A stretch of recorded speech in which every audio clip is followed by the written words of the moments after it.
Bueno, a ver, para organizarme en relación al programa y no repetirme y poder seguir avanzando, hago una pregunta. Yo no recuerdo si vimos empresa familiar.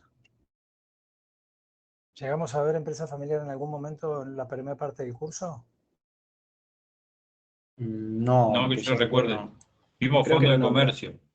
Claro, Pero creo no que lo vimos nombró, pero empresa no. familiar, No, pero no. no lo Creo que lo dimos. nombró, pero no. No.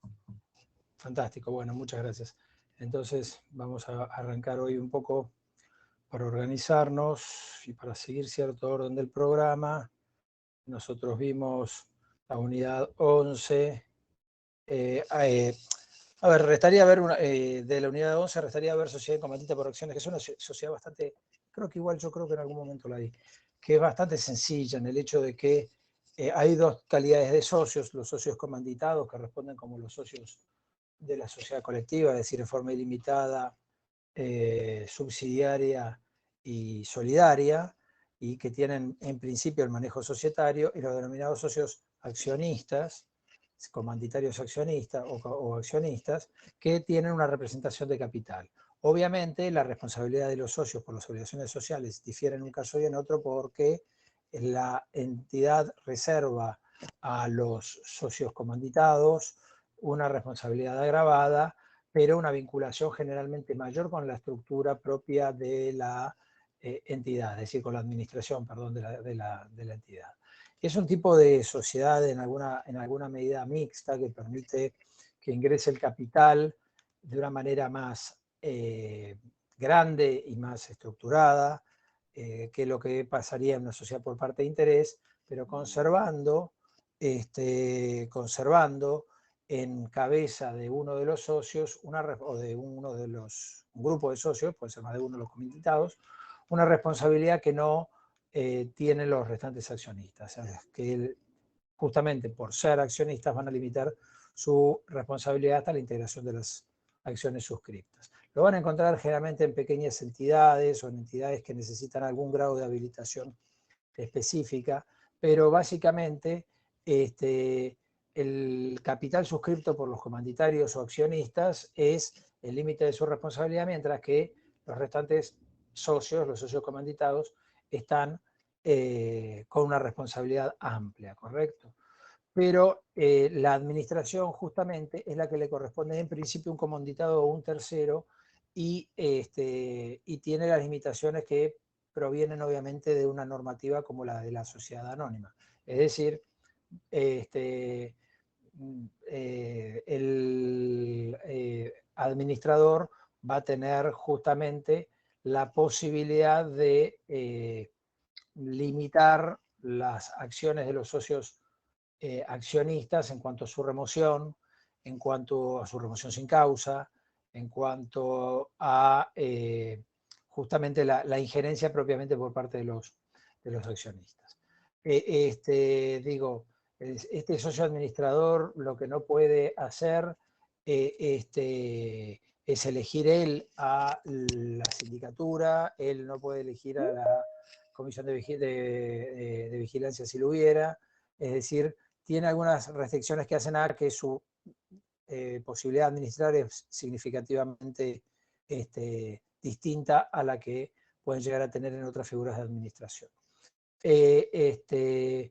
Bueno, no es un tipo societario que sea extremadamente usado, pero se lo van a poder encontrar generalmente en estructuras que en el cabeza del socio administrador quieren mantener sustancialmente el control de la actividad como tal. Bueno, cuando hablamos ahora de las sociedades o empresas de familia, es que nos estamos centrando en la unidad 12. La unidad 12 nos habla de otras formas societarias o cuasi societarias, como pueden ser las sociedades cooperativas de la ley 20.337, más adelante puede ser que hagamos alguna mención a ello, las sociedades de garantía recíproca, la ley 24.467, que también vamos a hacer alguna mención, pero yo quiero resaltar ahora esos dos temas para arrancar por sociedades de familia, o mejor dicho, empresas de familia. Porque ahí nos vamos a ir un poquito, si se quiere, de la idea conceptual de seguir una ley, una norma y analizarla, y vamos a ver algo un poquito más macro. ¿Qué quiero decir yo con esto? Que la empresa de familia no es un fenómeno que uno pueda decir, la ley tal define empresa de familia o empresa familiar a 2 puntos, etcétera, sino que es una realidad que existe a partir del análisis de cómo en distintas estructuras productivas operan los vínculos familiares.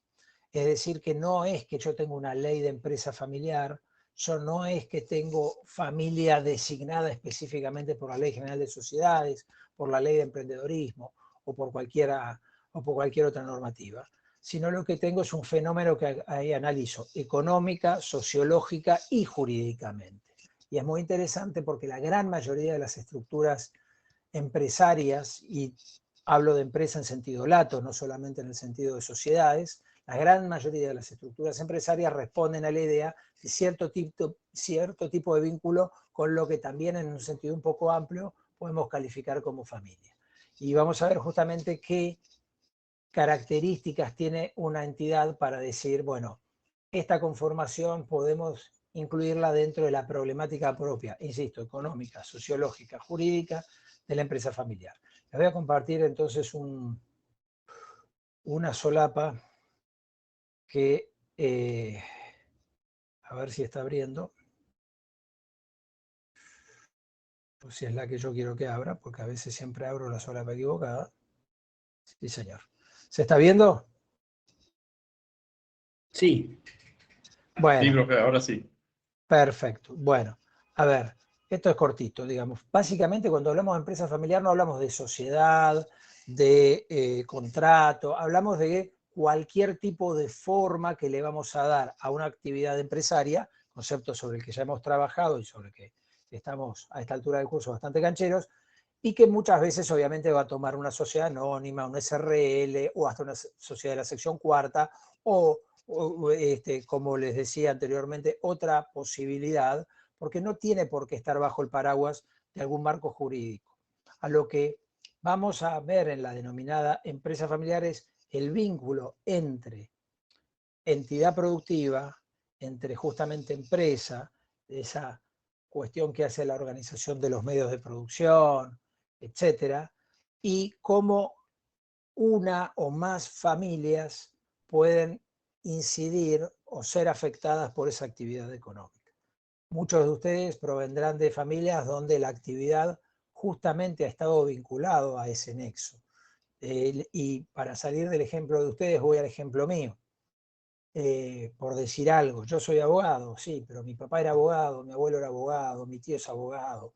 No es que siempre trabajamos juntos, pero se conformó un estudio jurídico que tiene muchos años alrededor de una idea empresaria. Es decir, va a ser el medio de sostenimiento de nuestra familia con determinadas reglas que son muy complicadas y que inciden, porque no solamente están derivadas, si se quiere, de cualquier situación asociativa. No es que cuando yo me asocio con mi hermano es igual que si me asocio con una persona con la cual no tengo vínculo, porque directa o indirectamente vamos a ver que hay cierta afectación.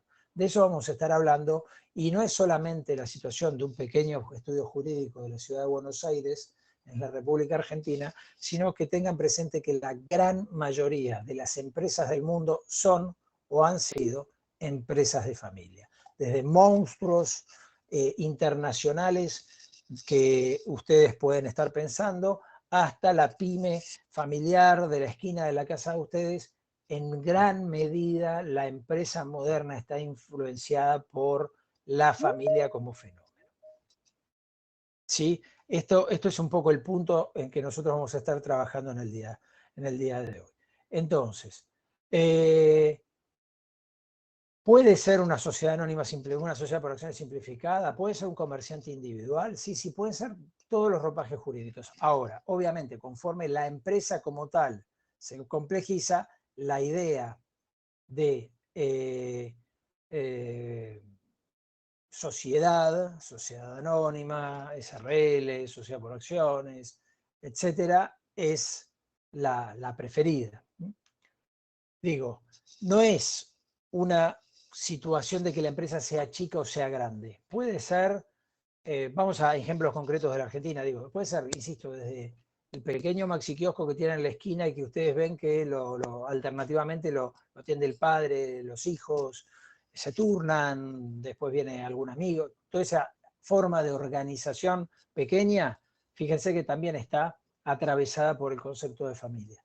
Pero en el caso de, por decir algo, Arcor, que es una empresa alimenticia que ustedes conocen perfectamente, es muy grande, el grupo Pérez Compán, digo, hay millones de empresas en la Argentina y en todo el mundo, o miles de empresas en la Argentina y millones en todo el mundo, que pueden ser chiquitas, pueden ser grandes, pueden ser cerradas en el sentido que no buscan capital de la oferta pública, pueden ser empresas que sí hacen oferta pública de su capital, y en todos casos lo que nos determina es ese vínculo familia-sociedad o familia-entidad que vamos a analizar en su aspecto subjetivo y aspecto objetivo, ¿correcto?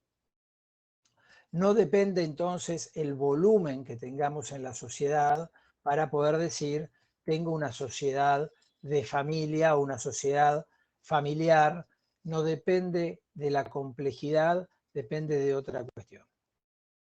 Ese es el primer problema, ¿no? El primer problema es que no tengo una limitación por entidad, no tengo una limitación por capacidad económica y el concepto de familia tampoco ayuda porque la familia en las leyes, chicos, tienen distintas acepciones. El concepto de familia en las leyes previsionales no es el mismo concepto de familia que en las leyes laborales o las del Código Civil y Comercial propiamente dicho. Entonces, uno puede llegar a tener un nexo biológico con alguien y en otros casos considera que determinadas personas son muy próximas y las considera familia en sentido amplio, aún sin la existencia de un vínculo biológico jurídico. Puede ser una persona amiga de toda la vida, puede ser una persona que se ha criado, puede ser las derivadas justamente de las relaciones en las que, por ejemplo, puede haber matrimonios, pueden haber uniones convivenciales de cuando la gente simplemente se junta para vivir, y todas estas cuestiones hacen de que el concepto de familia sea en principio amplio. Claro está que cuando hablamos de familia, la idea de ascendientes y descendientes en términos de consanguinidad o en términos, digamos, de familia política, los cónyuges, los convivientes, claramente están dentro de la familia, ¿sí? Pero no tenemos tampoco aquí una limitación dada por una norma que me diga, mire, usted no puede ser considerado empresa familiar porque en realidad acá no hay vínculos de sangre, ¿sí? Pero en realidad lo que uno tiene que apuntar es si justamente eso actúa como familia en sentido amplio, ¿no? Vínculos que van más allá de lo económico, vínculos que van más allá de esa dependencia. Digo, entonces, ¿qué tengo que tener para que haya una empresa familiar? Lo que se llaman elementos objetivos y elementos subjetivos, o el elemento subjetivo. Los elementos subjetivos son que haya una empresa, sí, que haya una actividad económica organizada y que haya una familia, aún con la amplitud de la que estuvimos definiendo anteriormente, interactuando ya sea en el control, en la conducción, en la propiedad.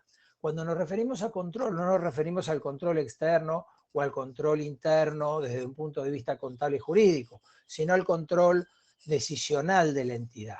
Es decir, quienes pueden tomar decisiones que determinen entonces hacia dónde va la sociedad como tal. Entonces, en esos tres aspectos, en el control, en la conducción o en la propiedad, puede estar la familia. ¿Tiene que estar en todos y cada uno de ellos? No. Puede estar en uno y estar ausente en otros. Pero la idea de que hay una familia interactuando en la empresa es la idea primigenia del elemento objetivo. Volviendo al pequeño ejemplo del estudio López del Carril Abogados, bueno, hay una actividad económica que se da desde hace un montón de años que consiste en brindar servicios jurídicos de tal o cual manera, y esa familia que está conformada por tales o cuales personas, tales o cuales asociados, tales o cuales personas que trabajan dentro del ámbito del mismo, está. Si ustedes van a la gran multinacional argentina Arcor, van a encontrar dos familias sustancialmente, la más importante, la familia Pagani, no estoy diciendo nada que no sea de público y notorio, sale en las revistas, en todos lados, que es la que opera como control justamente de esta entidad, de esta situación. Entonces, estos elementos son los que vamos a encontrar. Insisto, por favor, la interacción puede ser en el control, en la conducción, en la propiedad, en dos de esos aspectos, en los tres o en uno solo considerado. Bueno, a ver. Y el elemento subjetivo es un poco más complicado porque es un elemento intencional. Es decir, no es el mero vínculo familia-empresa, sino la intención de los agentes involucrados en que este vínculo subsista, permanezca en el tiempo. Es decir, no es una mera casualidad de que en la misma empresa trabajen sujetos de una misma familia, sino que es la voluntad de que esta interconexión se sostenga en el tiempo y, por tanto, que esa familia tenga como sustento la actividad de la primera. Entonces, que la empresa sea ese sustento de la familia y esté en la intención justamente de las personas vinculadas así a sostener ello en el tiempo. Recuerden que las familias, las familias van mutando, ¿no? En cuanto a su conformación, en cuanto a sus intereses, y por tanto esa mutación propia de la familia va a afectar a la empresa, que muchas veces podría ser algo más estable. Digo, tengo una sociedad anónima a 99 años, pero ninguno de nuestros miembros actuales de la familia va a estar 99 años en la empresa. Y las transferencias de tanto de propiedad, de control o de conducción en lapsos de tiempo prolongados pueden llegar a ser afectados justamente por estos vínculos familiares. Vamos a volver un poquito sobre eso un poquito más adelante. Cualquiera que sea la forma jurídica tiene que tener control, conducción o propiedad de un grupo familiar en sentido amplio. Y que esta empresa, entonces, sea el medio de vida de esa familia, total o parcialmente, porque la familia puede tener parte de la misma que no esté completamente involucrada con la empresa, pero que esa parte de la familia apunta a tener esto, tenga como intención sostenerlo en el tiempo, ¿sí? Ahora, estas cuestiones pueden entenderse como algo positivo, como algo negativo o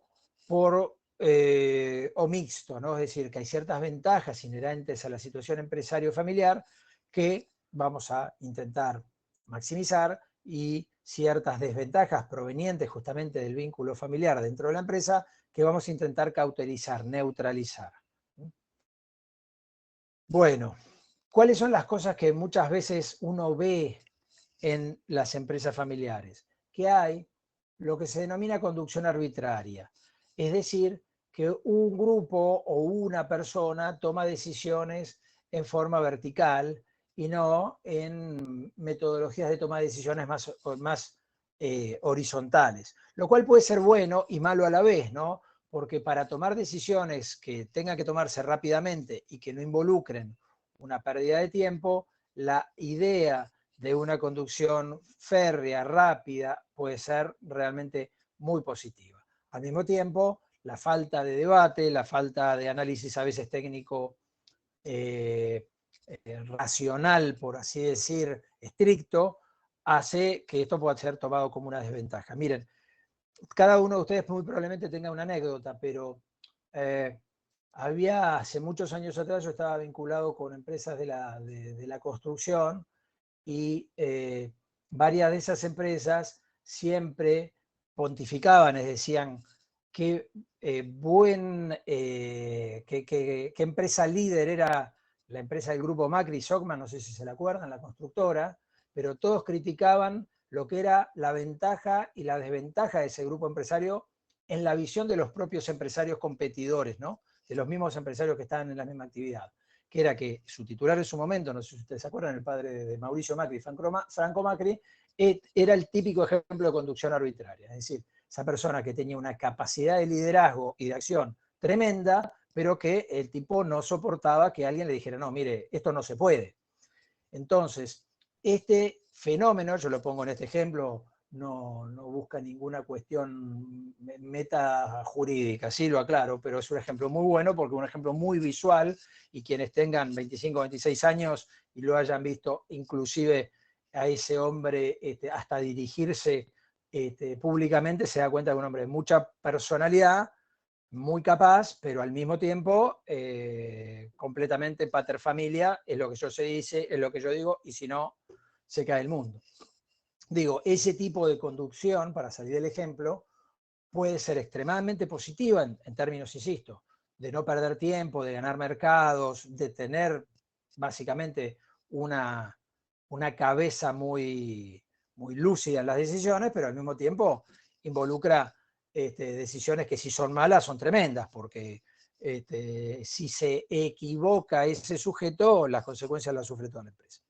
No hay, por así decir, una contención a eso.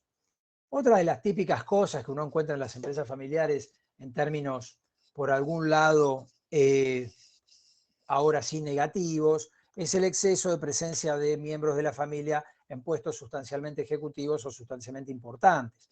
Es decir, un poco lo pongo ahí en la filmina en broma, un poco en serio, que es de repente aparecen los mismos apellidos familiares de gente que tal vez sí pertenece a la familia, pero no está capacitado para desarrollar tal o cual actividad aún dentro de la familia.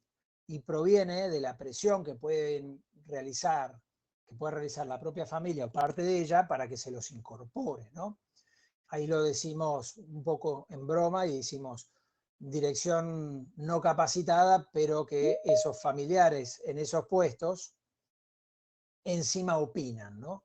Es decir, encima están vinculados a decisiones trascendentales cuando a veces no son gente lo suficientemente capacitada o inclusive lúcida. Eso, desde ya me voy anticipando con algo que se va a ver un poquito más adelante en la clase de hoy, se tiende desde un tiempo a esta parte a establecer mecanismos, justamente lo que charlamos en varias oportunidades, estatutos que no sean modelos, sino que estatutos que prevean justamente la problemática familiar, que profesionalicen, por ejemplo, la gestión. Es decir, que si yo voy a poder elegir miembros de directorio y de gerencias, tenga un determinado protocolo que evite que simplemente la mayoría circunstancial, por ejemplo, de un grupo familiar, coloque la persona equivocada. Y cuando me refiero a la persona equivocada, me refiero a sus calidades profesionales, que sea una persona que para ese puesto o función no esté lo suficientemente capacitada y que simplemente acceda al mismo por el juego familiar. Entonces, eso, si se lo decimos a fulano que quiere poner a su hijo hoy, y ya es tarde, porque hoy fulano va a estar enojado con nosotros, que va a pensar que somos malos asesores, que no vemos en su hijo la potencialidad que él ve, y si nosotros lo hubiéramos previsto hace muchos años atrás, cuando el hijo de fulano tenía 2 años y fulano estaba dándole, por ejemplo, nacimiento a la empresa con sus socios, y le hacíamos ver ahí objetivamente, sin todavía la mácula del hijo pródigo a fulano, que era conveniente establecer un mecanismo para que la empresa sea profesional a futuro. Es decir, que si obviamente su hijo tenía las capacidades profesionales para hacerlo, no es que quede vedado, pero que sí quede establecido algún mecanismo para evitar que dentro de la decisión y dirección de la empresa ingrese gente no capacitada por el mero hecho de un vínculo familiar. Bueno, otra de las cosas que... Sí, adelante. Una de estas cosas, o sea, se relaciona por ahí con el dicho que dice que los nietos terminan fundiendo la empresa o algo así, ¿no? De hecho, Como que ahora los vamos hijos a la hacen ver. crecer y... El primero no, el primero la funda, el segundo la rana, el tercero la funda. Claro. En cuanto a las generaciones. Pero no es solamente en referencia a generaciones. Digo, a veces, yo no voy a hacer nombres ni mucho menos, pero digo, hay algunas personas que uno ve y dice, bueno, ingresan en una determinada relación afectiva, ¿sí? Y la persona, la mujer, el marido, la persona que en ese momento se ha incorporado a la vida de este empresario, se mete en la empresa y genera de repente un desequilibrio que no solamente podemos adjudicar a las sucesiones ni a las sucesivas generaciones, sino que puede darse también en forma transversal, ¿no? Es decir, que también puede darse desde otros vínculos familiares que no sean solamente de padres a hijos o cosas por el estilo. Un poco en broma, un poco en serio, hace muchos años atrás, una persona que me trajo a la docencia decía un poco en broma, un poco en serio, el problema no son los hijos, son las nueras y los yernos. A lo que voy es que la familia tiene a veces un mecanismo, por así decir, una dinámica que puede chocar con la dinámica de la empresa. Y ahora voy a este otro punto que está en la filmina y que es la contracara de lo que estamos charlando. Ahí ponemos excesiva informalidad. Arranquemos por lo de que es informalidad. Después vamos a lo excesivo. A veces la informalidad o la confianza que puede existir dentro de una determinada estructura familiar es buenísimo. Porque, no sé, el lunes tenemos que tomar tal decisión y mañana me lo encuentro en el asado a mi hermano y ya la tomamos. No tenemos que esperar el lunes. No sé si me explico. Es decir, ni siquiera nos hablamos por teléfono y yo ya sé que mi hermano el lunes a la mañana está haciendo tal o cual cosa. No tengo que ver si es una persona que al no pertenecer al entorno familiar le puedo llegar a tener una confianza funcional, pero no una confianza personal. Entonces, la informalidad de la que se refiere esa filmina tiene un aspecto claramente negativo, del que les hablo ahora, por ejemplo, pero también uno positivo, que es la velocidad en la toma de decisiones, el sentido de pertenencia. Digo, nadie tiene la camiseta de un lugar como aquellos que tienen puesto la camiseta de su familia. Hay ahí un doble juego, ¿no? Finalmente las empresas familiares son tantas y se han sostenido tanto en el tiempo porque los elementos positivos son mejores que los negativos, son más que los negativos, o tienen mejores consecuencias que los negativos. Como dije yo un poco al principio de esta charla, la idea es cauterizar lo negativo para potenciar lo positivo. Y ahora voy entonces a lo de la excesiva informalidad y el aspecto negativo de la informalidad. Bueno, hablo con mi hermano, le digo, che, bueno, mirá, ahí hay un lío, qué sé yo, bueno, firmamos el lunes. Lo vemos el lunes, bueno, cuando venga el contador firmamos los libros, total, dale para adelante igual. Por el camino sucede alguna cosa y esa informalidad nos trae un dolor de cabeza. Voy a decir así, a lo bestia. Mi hermano me dio el ok, vamos a firmar el lunes, mi hermano se murió el domingo.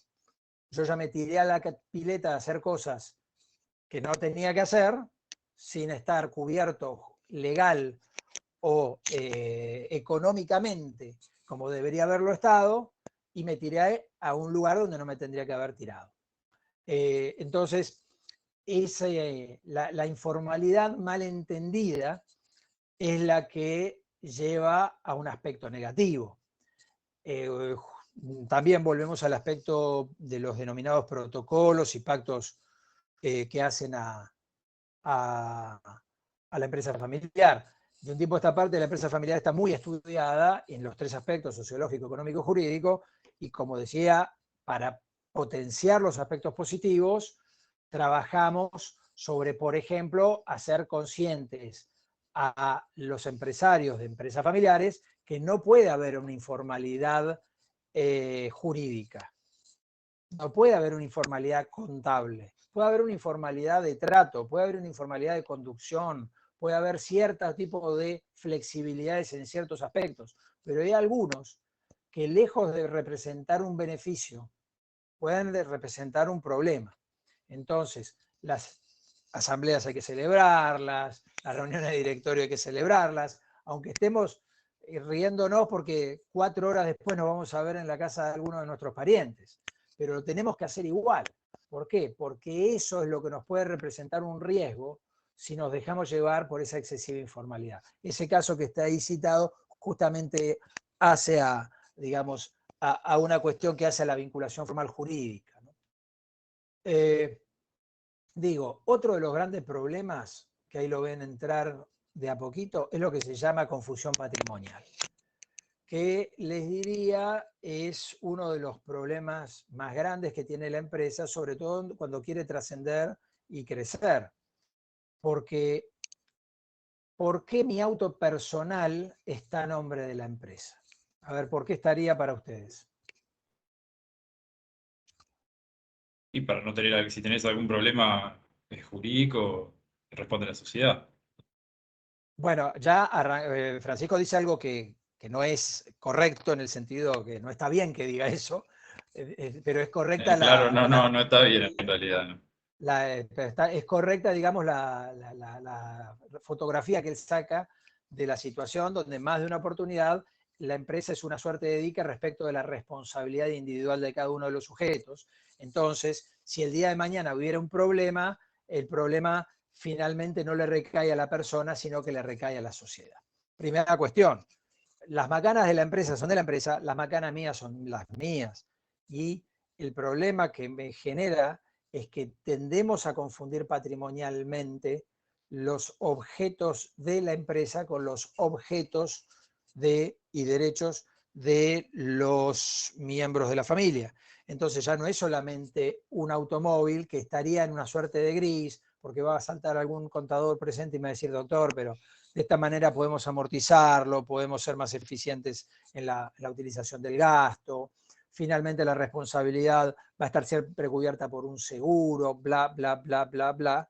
Pero además de algo no tan, con consecuencias no tan tremendas como podría llegar a ser la utilización de un vehículo, también tenemos tarjetas, plata de la empresa, propiedad de la empresa, y todo lo uso como si fuera mío.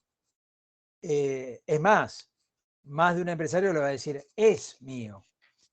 Y todo eso responde frente a los acreedores, todo eso hace una correcta administración y utilización por parte de la entidad.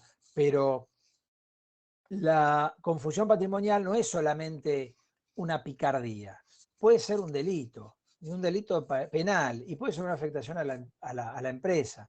Y además, generalmente estas cuestiones se disponen o se hace la vista gorda cuando hay cierta paz dentro de la empresa que nada garantiza, y ya lo hemos visto, que esto vaya a sostenerse en el tiempo. Es decir, no es que en la empresa nos vamos a llevar bien toda la vida. Entonces, yo no sé si se los conté, creo que sí, si no se los vuelvo a contar porque es una anécdota que para mí me marcó cuando era un joven abogado y me tocó ir a una asamblea y a la asamblea quiere concurrir la cónyuge de uno de los socios que se estaban divorciando pero que todavía no habían transferido acciones a nombre de ella. Entonces, en principio la asamblea no quería dejarla, el presidente de la asamblea no la quería dejar participar, pero se pusieron de acuerdo el 100% del capital que estaba presente para que estuviera, sin voz y sin voto, pero que estuviera presenciando la asamblea. Y justo su ex cónyuge había sido un director que estaba siendo removido con causa por utilizar en forma incorrecta los dineros de la empresa, y se empezó a puntear en la asamblea cuáles habían sido los gastos de este director, que a su vez era socio, que eran incorrectos en términos de la empresa. Entonces, obviamente, empezó a desfilar todos los gastos personales de este señor para con terceras personas que no era la mujer, que no tenían absolutamente nada que ver con la actividad propia de la empresa, compra de lencería o caros restaurantes de fin de semana. Y todos esos gastos afrontados por la empresa. Entonces, más allá de si se quiere el ejemplo risueño, piensen que es un delito utilizar el dinero de la empresa para una finalidad personal. Uno no puede hacer eso, está estrictamente prohibido y puede generarle ya no perjuicio a socios o terceros, sino sustancialmente al patrimonio de la sociedad. Difícil es en la pequeña empresa a veces limitarlo, ¿no?, al empresario. Ustedes ya me han escuchado hablar respecto del 224, respecto a ciertas disposiciones en la Ley General de Sociedades, que les he dicho, chicos, miren, yo sé que va a ser un momento duro, pero al dueño de la empresa tal vez lo tengan que ustedes frenar y decir que no pueden hacer dividendos anticipados y que la cuenta de directores tiene que tener alguna lógica, no puede entrar cualquier cosa a la cuenta de directores. En cuanto a gastos, los gastos a rendir tienen que ser debidamente rendidos. Digo, la confusión patrimonial en la empresa familiar es un problema tremendo. Tremendo porque además, si la empresa se maneja en pos de las necesidades o caprichos familiares, corre un serio riesgo. ¿Qué riesgo? Y que, por ejemplo, estos activos se vayan saliendo de lo lógico y normal que pueda tener la empresa a estar sobrecargada la propia empresa de activos que no son productivos. El dueño de la empresa tiene 5 hijos. A cada uno de ellos les regaló un auto. La empresa no necesita autos para nada, no necesita vehículos. ¿Qué tiene la empresa? 5 autos. 5 activos que más allá de su capacidad de amortización, etcétera, etcétera, etcétera, son 5 clavos que tiene la sociedad. O compra de inmuebles activados en la sociedad que pasan a ser un lastre en los resultados de la empresa, cuando en realidad lo que se está persiguiendo es un negocio personal de algún miembro de la familia. Y como no tiene, por ejemplo, la posibilidad de justificar la fuente del dinero, hace que la empresa, que sí tiene la posibilidad de hacerlo, se active innecesariamente, por ejemplo, en un activo fijo como puede llegar a ser un inmueble. ¿Me siguen?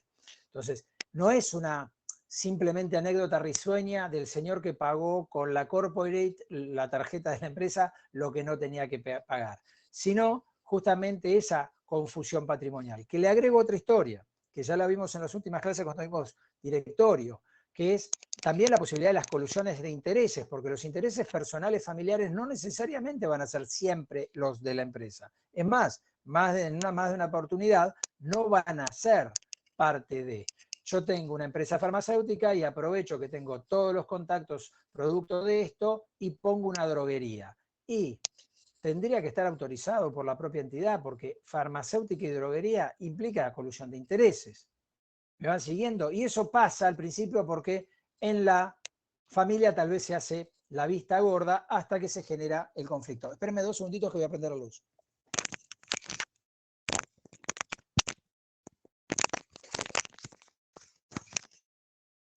Me estaba quedando a oscuras, discúlpenme. Bueno, hasta acá el tema se ve. Bueno, volvamos a lo anterior, a lo que estábamos ya conversando. Tenemos ciertas ventajas de la rapidez en la toma de decisiones, el sentido de pertenencia, unidad de objetivos, que no siempre es así, pero podría decirse que lo hay.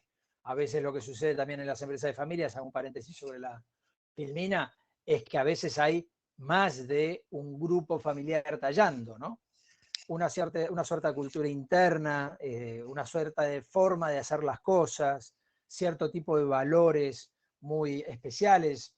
Yo les decía, por ejemplo, de ciertos grandes grupos argentinos, que a mí me consta, digamos, de empresarios, que algunos de ellos tienen cierto tipo de vínculo para con los empleados muy distinto al de otros grupos, porque desde su fundación han decidido tener una determinada política laboral muy, muy especial. Grupos que, perdón, y esto lo digo hoy, que estamos en tiempo de construcciones varias, que tal vez están muy afincados en creencias religiosas o en creencias sociales muy específicas y que hoy tal vez tengan que rever esas políticas porque obviamente la idea actual es un poco más amplia respecto de quienes no son como los que están dentro de su grupo. No voy a decir cuál se trataba, ya pasó hace mucho, pero hubo una empresa, ya no existe más la empresa. Una empresa que estaba muy vinculada con un grupo religioso y que si uno no escribía ese grupo religioso, no entraba. Entonces, ojo con eso, también las empresas familiares van a tener que revisar que estos valores éticos hoy digamos, y de selección van a estar acorde a los tiempos que corren. Pero cierto es que compartir ciertos destinos, ciertos valores, hace a que este tipo de empresas sean más exitosas que aquellas que no son estrictamente empresas familiares. La confianza, obviamente, que puede haber entre sus miembros. Y digo, ¿cómo podemos garantizar esto del éxito de la empresa en el tiempo? Porque obviamente si yo estoy pensando que va a ser el sustento del grupo familiar y si yo estoy pensando de que la actividad tiene que por su complejidad propia, específica, bienes, servicios, a lo que se dedique, tener que ayornarse, es decir, ponerse, seguir los vientos de los tiempos, tengo que coordinar entonces las potencialidades con las debilidades. Desde lo jurídico, solo lo que podemos hacer es neutralizar justamente lo que se llaman normas restrictivas y potenciar las normas tuitivas, o que tuitivas son las que cuidan, ¿no? Las que cuidan este ecosistema. Entonces, ¿cómo evito justamente que la selección de lo que es gerencia ejecutiva se vea influenciada por el diagrama familiar? Y bueno, es todo un desafío. Existen los denominados pactos preventivos. De hecho, la inspección hace poco ha sacado una resolución en la que ve con buenos ojos la existencia de protocolos o pactos preventivos dentro de los convenios, de los estatutos, aun cuando no sean parte del estatuto en sentido estricto.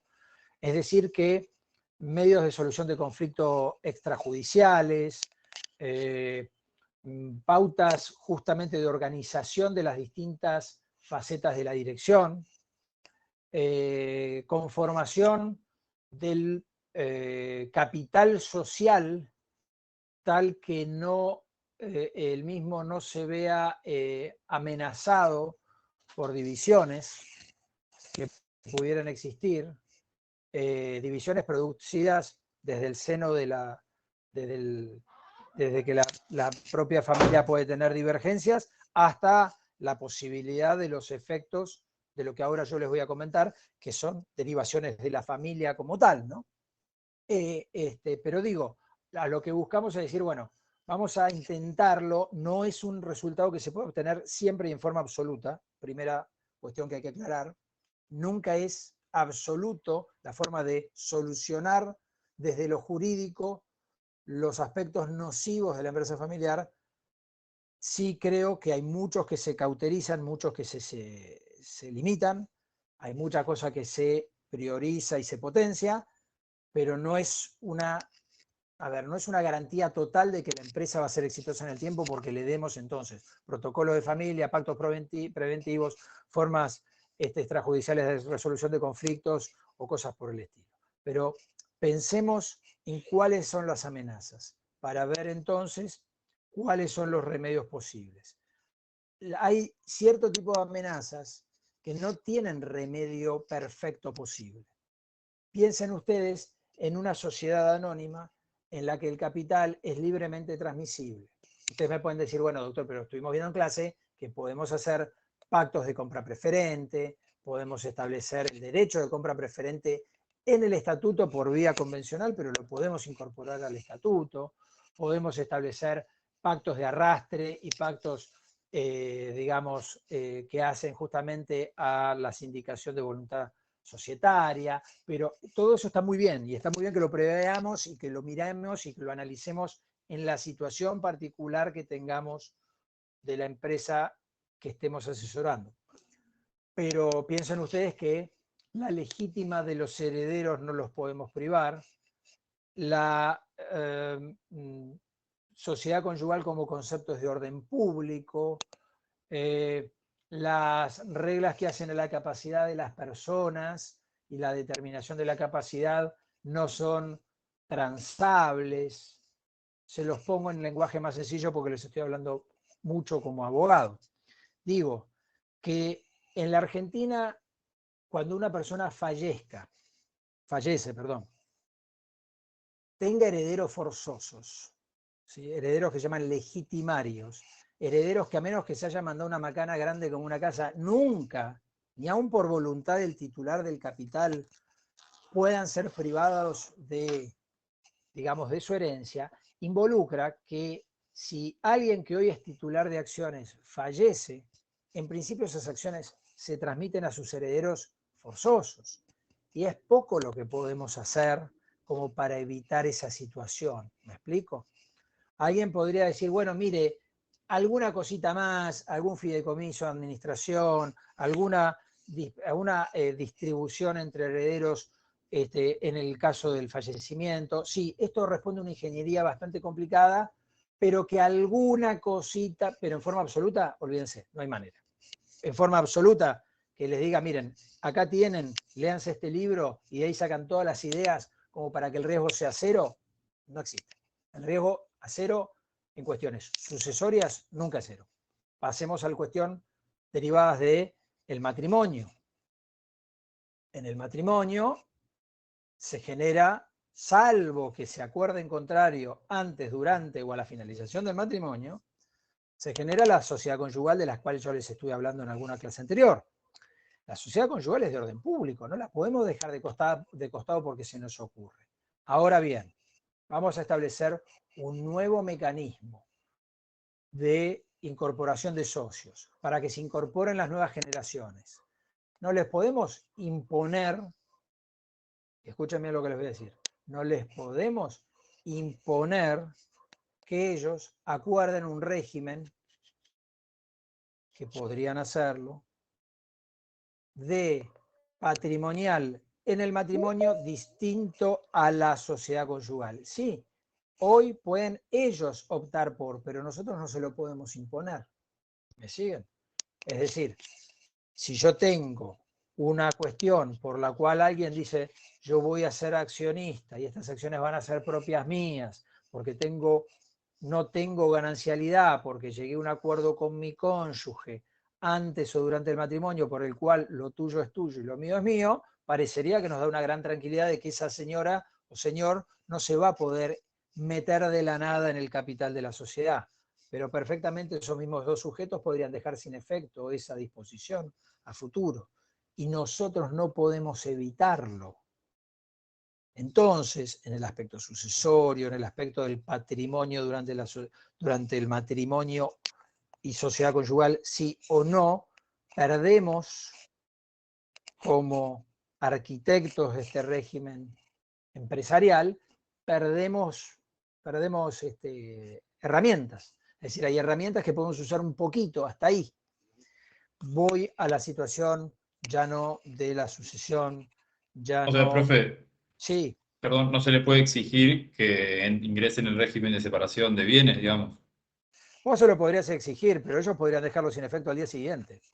Ah, está. Y vos no le vas a poder decir entonces que has excluido como socio. Porque es una cláusula prohibida, porque es como que si te dijeran que vos no te puedes casar. Claro, se entiende. Sí, sí. Sí, Porque el gracias. régimen personal, patrimonial, familiar es tuyo, no es de la empresa. ¿Ah? Ahora, vos decís, yo voy a asociarme con determinados socios y yo, Francisco, no quiero trasladar el día de mañana este problema, yo me voy a comprometer a esto y lo puedo sostener, pero va a durar tu palabra y tu vocación de no generarte líos, hablando mal y pronto. Y de repente vas a poder tal vez tomar ciertas decisiones que no podrías tomar siendo estado civil casado libremente, porque vas a tener que decirle a tu mujer, vení, o a tu marido, vení, firma acá, ¿me explico? Sí, se entiende. Entonces, lo que vos no puedes hacer es imponerlo. Sí podrías imponer, por ejemplo, que en el directorio no entran familiares, salvo que tal cosa. Eso no es ninguna limitación. Y que el directorio va a tener que estar establecido por gente que tenga formación universitaria, con tales experiencias, y que su ingreso va a ser decidido o sugerido a la asamblea por un comité de expertos que los entrevisten. Digo, tenés soluciones que vos le podés imponer desde la empresa a la familia. Lo que pasa es que hay ciertas cuestiones de la familia que no podés imponérsela porque son inherentes a la familia, son de la familia. Voy al último de los puntos, voy al punto de, por lo menos lo que estoy mencionando hasta ahora como ejemplo, que es el tema de la capacidad.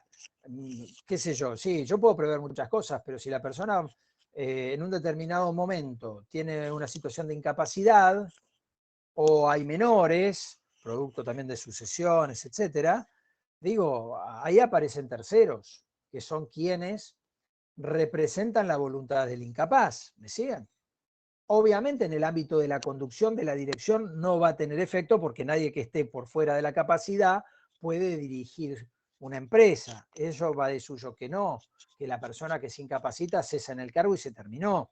Ahora, en el capital societario, y cuando el capital podemos hablar de un determinado capital de control, nos vamos a encontrar que justamente, digo, ahí puede venir la figura de los representantes legales, algunos que provengan del propio entorno familiar, o puede ser madre, padre de un hijo menor heredero, o algún familiar que esté a cargo de lo que se llama la curatela, es decir, que sea curador, que sea la persona encargada de una persona determinada como incapaz, pero también pueden empezar a aparecer circunstancialmente, es decir, en general por algún tiempo determinado, terceros absolutamente ajenos a la familia y a la empresa, como puede ser auxiliares de la justicia especialmente designados para eso. Es decir, que un juez que tiene a su cargo determinar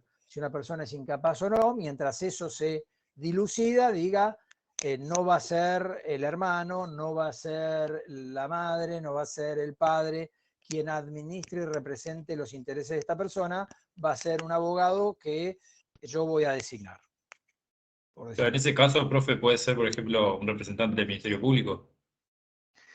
El representante del Ministerio Público, generalmente las curatelas no recaen en los representantes del Ministerio Público, sí a los efectos de que esté asistido durante el trámite del juicio, pero lo que se establece es que cuando se necesita lo que se llama una curatela a los bienes, ad bona, se nombra un auxiliar de la justicia inscrito en una matrícula especial que tienen los juzgados, que somos abogados de la matrícula generalmente, o en algunos casos si se necesita algún especialista en alguna cuestión particular, hasta de otras profesiones. Pero básicamente va a ser un tercero absolutamente ajeno. De la misma manera que en una intervención puede venir un interventor, acá no es que alguien interviene en la empresa, no, lo que administra y por lo que se preocupa es del capital del accionista o del socio, ¿correcto? No de la empresa, pero esa persona puede ingresar en una empresa familiar que no esté cumpliendo con las formalidades por esa excesiva informalidad que yo les hacía mención ayer, y que ponga el acento y el énfasis en eso, alterando la propia dinámica empresaria. ¿Me explico? Es decir, ninguna de las situaciones que uno puede prever impiden en forma absoluta que los efectos nocivos, que algunos, mejor dicho, me corrijo, que algunos efectos nocivos de la empresa familiar, nocivos no desde lo jurídico, sino desde, si se quiere, desde la propia administración, puedan suceder. Vuelvo a los ejemplos. Piensen en una sucesión, piensen en un divorcio, piensen en una determinación de capacidad, piensen en un conflicto matrimonial por el patrimonio. Todas estas cosas no son susceptibles en la Argentina, en otros países del mundo sí, de ser absolutamente blindadas. ¿Podemos blindar algunas cosas? Podemos blindar algunas cosas.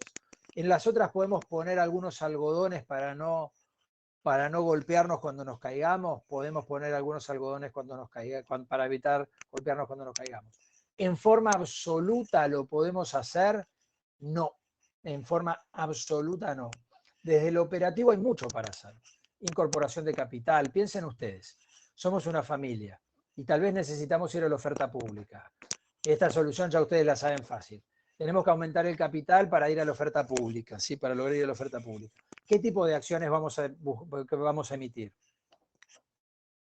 ¿Qué les parece? Preferida sin derecho a voto. Preferida sin derecho a voto, lo vamos a establecer justamente cierto mecanismo, como ¿por qué? Porque nosotros como empresa vamos a querer mantener lo que se llama el paquete de control, que tal vez en términos de capital no es el mayoritario, pero en términos de voto sí.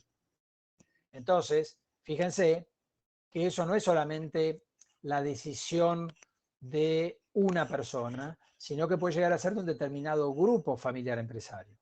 Es bastante habitual eso en empresas familiares. A ver, piensen en Toyota, piensen en National Panasonic, piensen en Walmart, piensen en gigantes internacionales y en un montón, en muchísimas empresas de cosméticos. Hay muchísimos ejemplos, le diría que es más fácil encontrar ejemplos de empresas familiares que de empresas que no son familiares. ¿Está? Priva, por ejemplo. Pero hay un montón, es impresionante. Además, más de una vez, ¿saben lo que sucede? Uno ni se da cuenta que son empresas familiares hasta que de repente dice, uy, mirá, era una empresa familiar. Y hay muchas empresas argentinas que lo hacen. Uno cuando habla muchas veces con los empresarios en pyme, dice, no, pero eso es para empresa grande. Y yo digo, a ver, disculpen la expresión, ¿no? El lío, por no decir una palabra un poco más gruesa, es en la empresa grande, en la empresa chica y en la empresa más o menos. Eso es lo que a mí me da la experiencia. Porque generalmente del conflicto que nosotros estamos intentando evitarle a la empresa es el conflicto familiar, ¿sí? No un conflicto derivado, no sé, de que se modificaron las condiciones de importación o exportación. Eso es riesgo propio de la empresa y actividad propia de la empresa. Lo que estamos intentando es que justamente esa empresa se sostenga en el tiempo como medio de vida de esa familia en la conducción, en el control o en la propiedad, sobre la base de que la problemática familiar no haga estallar la empresa. Después, obviamente, la situación empresaria puede devenir en que se generen a partir de ahí conflictos familiares, ¿sí? Pero ahí ya vamos a estar en una suerte de círculo, porque digo, bueno, ok, la empresa le va mal y entonces el hermano A le dice al hermano B, esto es tu culpa porque papá te puso acá y vos sos un inútil. Bueno, eso obviamente va a reportar conflictos familiares que no vamos a poder evitar y tal vez sea un círculo vicioso que opere sobre la empresa. Motivo por demás para evitar llegar a ese punto. Y no es evitar que los familiares ingresen. En determinadas empresas será que los familiares no ingresen. En otros que ingresen en determinadas condiciones. Y en otros, por el contrario, que ingresen. Pero, una vez más, volvemos a qué tenemos alrededor y qué es lo que podemos aconsejar, ¿no? Estamos al momento de la Constitución, al momento de una crisis. Al momento de la Constitución, chicos, es bastante más difícil hacer ver esto a la gente. Salvo que sea gente realmente preparada y muy educada y que haya ya tenido otras experiencias en empresas y que haya visto esta problemática de la que estamos hablando. Pero muchas veces cuando se generan crisis, se murió Menganito. Nadie puede pensar que a los 50, si el tipo le dio un bobazo, se murió en la calle, tiene todos hijos, tiene algún hijo todavía menor, es un tremendo lío porque el tipo era el Messi de la empresa. Bueno, a partir de ahí, ¿qué hacemos? Bueno, y que para que no nos pase de nuevo. Bueno, ahí generalmente cuando hay alguna crisis, uno tiene la chance de colar el consejo y el proponer una estructura en ese sentido. Pero al momento de la Constitución a veces es un poco más difícil porque además tampoco hemos visto cómo rola la empresa, es decir, cómo trabaja, cómo opera y cómo es la propia dinámica familiar dentro de la empresa. No, además están con todo el entusiasmo por ahí y es Exactamente. difícil. Y además es muy difícil decir, bueno, mirá, me parece que fulano no va a ir para tal o cual sector y tal vez va para el otro. Entonces tal vez no es que tenemos que llegar al hecho de sangre de echarlo a fulano, sino que tal vez tenemos que hacer una migración y esa migración puede estar dentro de lo que se negocie dentro de la empresa. ¿Sí? Lo llevamos a tal sector y lo sacamos de tal sector. Digo, ahí a veces es un poco más complejo. De todas maneras, hay muchas cosas a los efectos, por ejemplo, de capital, a los efectos de dirección que pueden establecerse. A ver, una gran solución que tienen algunas empresas es profesionalizar completamente la dirección. Es decir, no hay un director que sea familiar. Otras dicen, no, vamos a establecerlo en la línea de gerencia, vamos a establecerlo en la cuestión ejecutiva. El directorio vamos a seguir teniendo presencia los familiares, pero hace a una estrategia de desarrollo de negocio. Si yo voy a necesitar una actividad desarrollada por gente con determinadas capacidades y tal que tal vez las tenga que cambiar, echo mañana el gerente comercial, pongo en LinkedIn una búsqueda y engancho uno nuevo, perdón, es muy difícil si es mi primo. ¿Me explico? Si es un tercero, la cosa es más fácil. En un directorio tal vez se quiera tener cierto control porque yo no le quiero regalar a este señor que buscamos por LinkedIn y que es el nuevo gerente comercial, no le quiero regalar el manejo de la empresa. Quiero yo controlar porque sigo siendo, entonces, dueño de alguna manera, aunque el capital esté más atomizado, como dijimos anteriormente, pero sigo siendo quien pretende tener control sobre. ¿Me explico? Y es muy difícil poder establecer un modelo general de cláusulas en ese sentido. Sí tocar el tema como lo estamos tocando hoy, despertar la curiosidad sobre el tema y ver entonces, cuando constituimos qué podemos hacer, cuando se presentan las crisis, qué podemos hacer. Volviendo al entusiasmo del que vos hablabas recién. Bueno, puede haber mucho entusiasmo, pero alguien perfectamente en la mitad del entusiasmo puede entender que una cláusula de compra preferente entre ellos, ¿sí?, y una determinación de forma del precio de esa compra preferente entre ellos, es un mecanismo que preserva a la empresa. Total, nadie quiere vender en ese momento. Tienen tal entusiasmo que no van a vender. Y a los 5 años, cuando uno de ellos se desilusionó de la actividad y se quiere ir a hacer otra cosa a otro lugar y está desesperado por vender y es capaz de venderla a cualquiera por 3 pesos, ya tenemos un mecanismo de solución. ¿Sí? O por lo menos, si no es de solución, de evitar que la empresa estalle. Porque lo que pasaría si no tuviéramos esa cláusula es que ponemos en riesgo la empresa. Porque uno de ellos se desilusionó de la misma. No sé si soy claro con el ejemplo. Entonces, hay cuestiones para hacer al momento de la constitución, pero hay cosas para hacer también durante la vida de la sociedad. Hay momentos donde la sociedad está tranquila y se puede pisar la pelota, hablando futbolísticamente en estos meses del mundial, digo, se puede pisar la pelota y se puede decir, che, miren, ahora no hay lío con esto, pero ¿qué les parece si? ¿Qué les parece si profesionalizamos de abajo para arriba? Cuestión de no tocar, profesionalizamos en tal plazo. Establecemos, que es un mecanismo bastante piola que se utiliza, las denominadas jubilaciones en un determinado momento o retiros de ciertas funcionalidades establecidos en forma digamos, de norma interna. No me importa que fulanito fue miembro del directorio los últimos 30 años, a los 70 se retira o se retira. Porque si no, no quiero ser malo, pero de repente uno se encuentra con que viene uno de 80 y pico de años, sigue ahí, no es porque sea mayor, pero digo, puede estar con algún tipo de capacidad disminuida, no entiende la realidad del negocio actual y simplemente quedó consolidado en ese lugar a partir de su vínculo familiar. Si esto, cuando esta persona era joven, ya estaba previsto, llegado el plazo, no le queda otro que aceptarlo, porque eran las reglas del juego, ¿me explico? Bueno, y finalmente, chicos, y con esto termino con esto, ahí hay una frase que a mí siempre me gustó mucho de uno de los sobrevivientes de la tragedia de los Andes, que es que, a ver, la vida tiene varias facetas, entonces la empresa para la vida y no la vida para la empresa.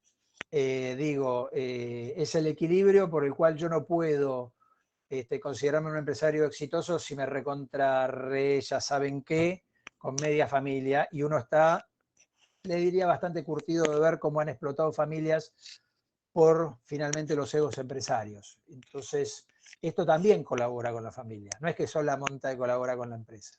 Esto que nosotros le traemos, creo, dejo de compartir,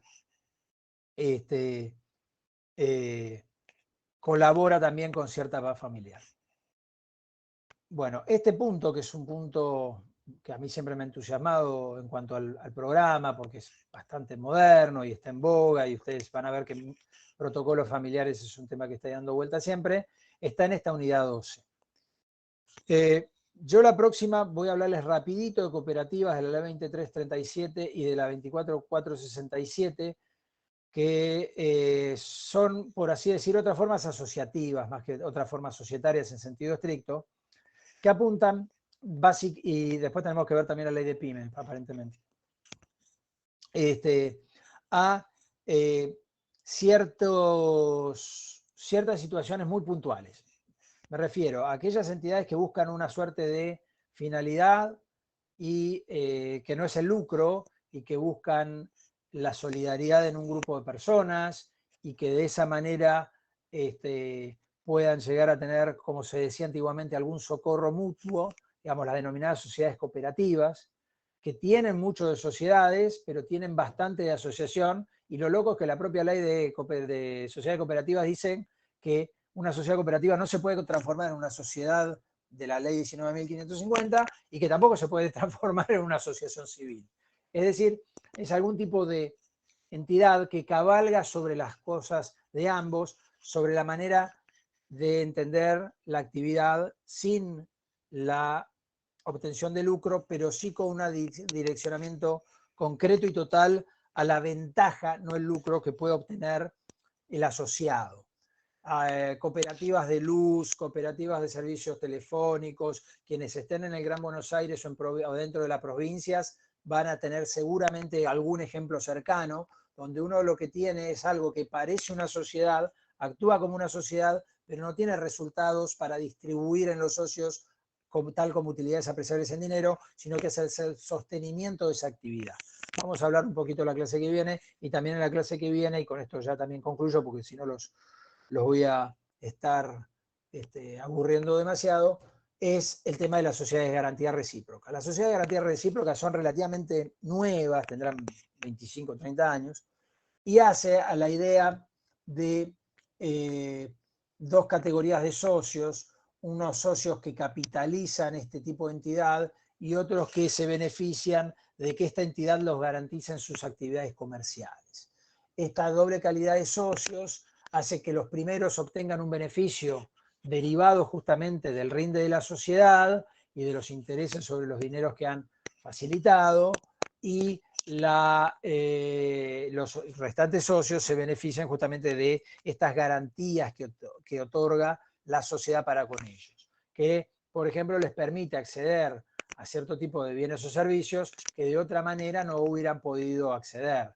Son a veces un poco vistas con cuidado, porque se pueden entender, algunas lo son, como casi unas sociedades de préstamos, o que a lo que apuntan es una suerte de garantía indirecta y préstamo.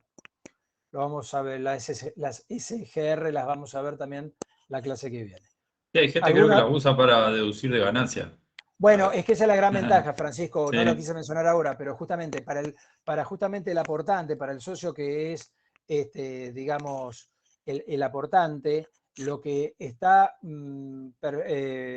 centralmente buscando es el rédito económico y la deducción impositiva. Es decir, a diferencia de otro tipo de inversión, lo que la 24467 le trae a estos socios es la posibilidad del diferimiento impositivo. No es que tiene una menor carga impositiva, sino que tiene un diferimiento. Entonces, la posibilidad de que estos socios, poniendo plata, tengan la estabilidad de que una empresa manejada como una sociedad de garantía recíproca les cuide el capital y lo use, por ejemplo, para aportarlo a garantía o a garantizar la actividad de los restantes socios, es un beneficio que se da por el precio específico que se le pague, es decir, por el dividendo que se le otorgue, y por el interés sobre eso, con el beneficio del diferimiento impositivo.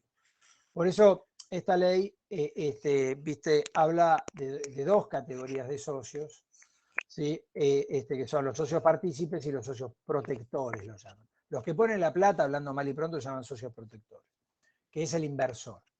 Y el socio partícipe es el que obtiene la posibilidad de, justamente, de obtener garantía a partir de esta entidad.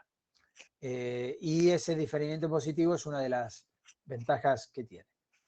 ¿Alguna otra pregunta, chicos? Si no hay más preguntas, entonces nos estamos viendo la clase próxima. Que tengamos buen fin de semana. Bueno, Muchas profe, buen gracias. fin de. Muchas Hasta gracias. luego.